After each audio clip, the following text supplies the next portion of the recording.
Right. Chair గురించి చెప్పాలి. Say something about chair. మనుషులు కుర్చీలో కూర్చుంటారు,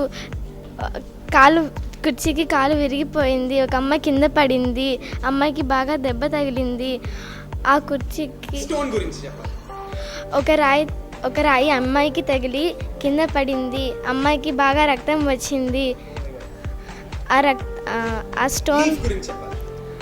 ఆకు మీద పురుగు ఉంది, ఆ పురుగు ఆ ఆకుని తినేసింది.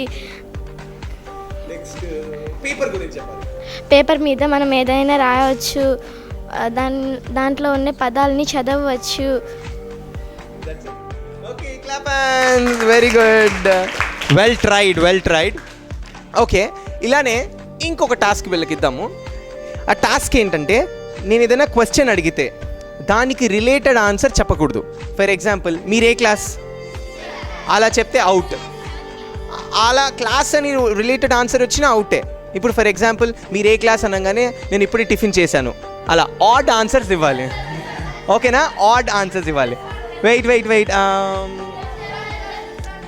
You come. గుడ్. సో ఇప్పుడు నేను ఏం క్వశ్చన్ అడిగినా దానికి రిలేటెడ్ ఆన్సర్ చెప్తే నువ్వు అవుట్. ఓకేనా?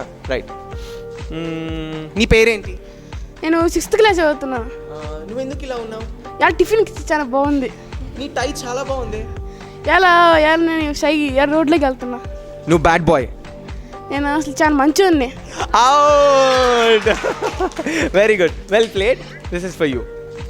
And next, wait come. Okay, what is your name? నేను టిఫిన్ తిన్నాను. ఓకే, ఏం టిఫిన్ తిన్నావు? నేను ఊరికి వెళ్ళాను. ఏ ఊరికి వెళ్ళావు? నేను 6th క్లాస్ చదువుతున్నాను. 6th క్లాస్ ఎందుకు చదువుతున్నావు? నా పేరు జాహ్నవి. నీ పేరు జాహ్నవియా? నిజమా?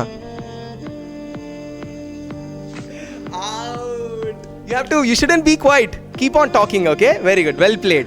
Clap hands. So